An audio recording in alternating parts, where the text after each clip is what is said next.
श्री स्वामी समर्थ. नमस्कार सर्वांना. तुम्हा सर्वांचं माझ्या यूट्यूब चॅनलमध्ये खूप खूप स्वागत आहे. तुम्हा सर्वांना आजचा दिवस आनंदात जाओ ही स्वामींच्या चरणी प्रार्थना करते आणि नवीन व्हिडिओला सुरुवात करते. तर लवकरच दत्त जयंती सप्ताह सुरू होत आहे. तर आपल्याला या निमित्त कोणत्या सेवा करायच्या याबद्दलचीच माहिती आपण या व्हिडिओमध्ये पाहणार आहोत. तर चला तर मग व्हिडिओला सुरुवात करूया. आता 13 नोव्हेंबर ते 4 डिसेंबर या दरम्यान आपल्याला 21 दिवसांची जी सेवा आहे ती सेवा करायची आहे. आता या दिवशी या 21 दिवसामध्ये कोणकोणत्या सेवा करायच्या आहेत, ती सेवा कशी करायची याबद्दलची संपूर्ण माहिती आपण पाहूया. 13 नोव्हेंबर ते 4 डिसेंबर या 21 दिवसामध्ये आपल्याला स्वामी चरित्र सारामृताची 21 पारायण पूर्ण करायची आहेत. हा स्वामी चरित्र सारामृताचा ग्रंथ आहे. याचे आपल्याला 21 पारायण पूर्ण करायचे आहेत. आता काही काही महिलांना काय होतं, 21 पारायण म्हणजे नेमकं काय हे त्यांना कळत नाही. तर या ग्रंथामध्ये 1 ते 21 अध्याय आहेत. तर या 1 ते 21 अध्यायाचे आपल्याला रोज पठण करायचे आहे आणि ते 21 दिवस ही जी सेवा आहे ती सेवा आपल्याला करायची आहे. म्हणजे 1 ते 21 अध्याय दररोज आपल्याला वाचायचे आहेत. आज 1 ते 21 अध्याय वाचले तर आपला एक पारायण पूर्ण झालं. असं आपल्याला 21 दिवस म्हणजे हे 1 ते 21 अध्याय जे आहेत ते रोज वाचायचे आहेत. तर 1 ते 21 अध्याय आपल्याला 13 नोव्हेंबर ते 4 डिसेंबर या 21 दिवसामध्ये वाचायचे आहेत. पण ज्यांना काही अडचण आहे त्यांनी या सेवेला सुरुवात तुम्ही 13 नोव्हेंबरच्या अगोदरही सेवेला सुरुवात करू शकता. आता किंवा कुणाला एखाद वेळेस गावाला जायचे आहे त्या दिवसामध्ये तर आपण त्याच्यासाठी अगोदरच सेवेला सुरुवात ही केली तरी काही हरकत नसणार आहे. तर आता ही सेवा जी आहे ती सेवा कुठे करायची आहे, तर जेथे आपल्या स्वामी महाराजांचा फोटो आहे तिथेच बसून आपल्याला सेवा जी आहे ती सेवा करायची आहे.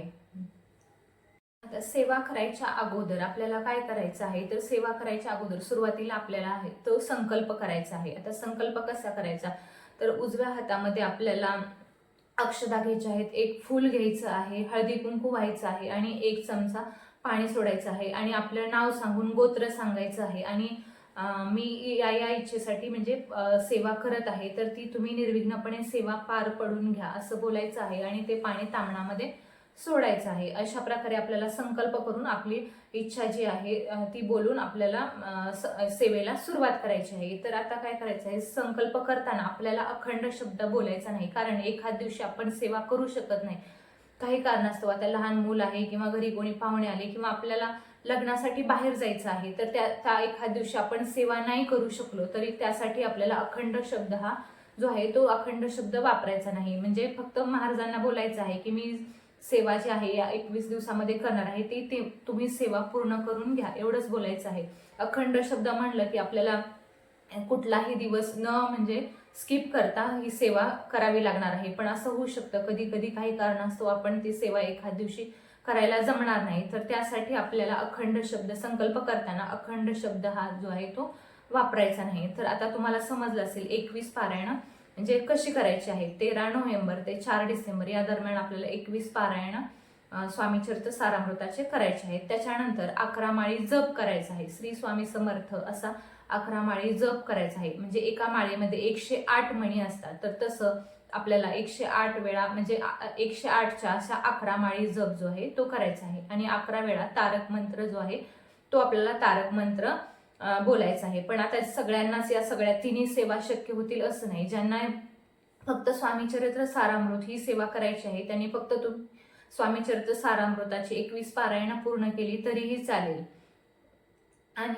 आणि ज्यांना शक्य नाही त्यांनी फक्त 11 माळी जप केला तरी चालेल किंवा 11 वेळा तारक मंत्र बोलला तरी पण, म्हणजे 11 वेळा तारक मंत्राचे पठण केले तरी पण चालेल. या तिन्हीपैकी तुम्ही तिन्ही सेवा केल्या तरी अतिउत्तम आहे आणि नसेल जमल तर या तिन्हीपैकी कोणतीही तुम्ही एक सेवा करू शकता. आता आपल्याला सेवा कशी करायची हे तर माहिती झालं, काय सेवा करायची याबद्दलची माहिती झाली. आता याचे नियम काय आहेत, तर याचे नियम खूप काही नियम नाहीत. गुरुचरित्र पारायणाला कसे खूप काही नियम असतात तसे या पारायणाला काही नियम नाहीत. फक्त काय आहे तर मांसाहार वर्ज आणि परान्न वर्ज हे 2च नियम आपल्याला स्वामी चरित्र सारामृत पारायणाचे हे फक्त 2च नियम आहेत ते आपल्याला पाळायचे आहेत. आता घरात मांसाहार करणारे आहेत पण जो त्यांना करायचा मांसाहार करू देत, पण जो कोणी व्यक्ती स्वामी चरित्र सारामृताचे पारायण करणार आहे त्या व्यक्तीने आवर्जून मांसाहार टाळायचा आहे. आता सेवा करायच्या अगोदर काय करायचं आहे, आपल्याला जवळच्या मठात किंवा केंद्रामध्ये जाऊन दत्त महाराजांचं मंदिर असेल किंवा स्वामी महाराजांचा मठ केंद्र काही असेल तिथे जाऊन आपल्याला खडीसाखर आणि नारळ घेऊन जायचं आहे आणि स्वामी महाराजांसमोर किंवा दत्त महाराजांसमोर आपली इच्छा बोलून तो खडीसाखर आणि नारळ तेथे ठेवायचा आहे आणि मग आपण सेवेला सुरुवात करायची. आता समजा जिथे कुठे तुम्ही राहता तिथे मठ किंवा केंद्र जवळपास नसेल तर तुम्ही घरीच आपल्या स्वामी महाराजांच्या फोटो समोर बसून तुमची इच्छा सांगू शकता आणि सेवेला सुरुवात करू शकता. बघा, मी खरं सांगते, मी पण ही सेवा खूप वर्ष झालं दत्त जयंती निमित्त करत आहे आणि मी यावेळेस तुम्हाला आवर्जून सांगेन की तुम्हीही नक्कीच ही सेवा करा आणि त्याचा खरंच स्वतः अनुभव घ्या. खूप छान छान अनुभव आलेले आहेत, बऱ्याच लोकांना याचे खूप छान अनुभव आलेले आहेत. मी म्हणते तुम्ही पण ही सेवा करा. लाईक शेअर नाही केलं तरी चालेल, पण सेवा मात्र करायला या विसरू नका. आता पारायण करत असताना जर सुतक विटाळ अचानक आता सुतक पडलं किंवा विटाळ आला तर काय करायचं तर आहे, तर आपण पहिल्याच दिवशी संकल्प केलेला असणार आहे, त्यामुळे आपल्याला सेवा अर्धवट सोडता येणार नाही. आता 10 सुतक जर असेल विटाळ असेल 10-12 दिवसांचा आपण खंड पाडून म्हणजे 10-12 दिवसानंतर सुतक संपल्यानंतर पुन्हा सेवा जी आहे ती सेवा करायची आहे. अर्धवट सेवा आपल्याला सोडायची नाही, कारण आपण संकल्प केला आहे म्हणजे आपण ती सेवा करायला बांधील आहोत, आपल्याला ती सेवा करावीच लागणार आहे. ते 10-12 दिवसांच्या गॅप नंतर तुम्ही पुन्हा परत सेवेला सुरुवात करू शकता. अशा प्रकारे आपल्याला स्वामी चरित्र सारामृताचे 21 पारायण करायचे आहेत, 11 माळी जप करायचा आहे आणि 11 वेळा तारक मंत्राचे पठण जे आहे ते करायचे आहे. बघा, आणखी काही तुम्हाला विचारायचं असेल तर तुम्ही कमेंटमध्ये मला विचारू शकता. मी पुरेपूर तुम्हाला सांगण्याचा नक्की प्रयत्न करेन. व्हिडिओ आवडल्यास लाईक करा, शेअर करा, सबस्क्राईब करायला विसरू नका. पण आवर्जून ही सेवा कराच. बघा, स्वामी महाराज आपल्या प्रत्येक गोष्टीमध्ये प्रत्येक ह्याच्यात साथ देत असतात. महाराजांची साथ हीच आपल्यासाठी खूप मोठी अनमोल गोष्ट असणार आहे, त्यामुळे प्रत्येक गोष्टीत महाराज साक्षी आहेत.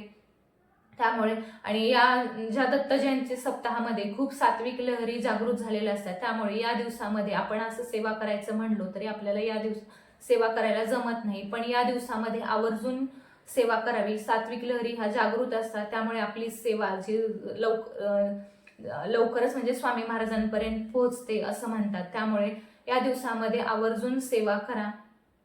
व्हिडिओ आवडल्यास लाईक शेअर सबस्क्राईब करायला विसरू नका. श्री स्वामी समर्थ.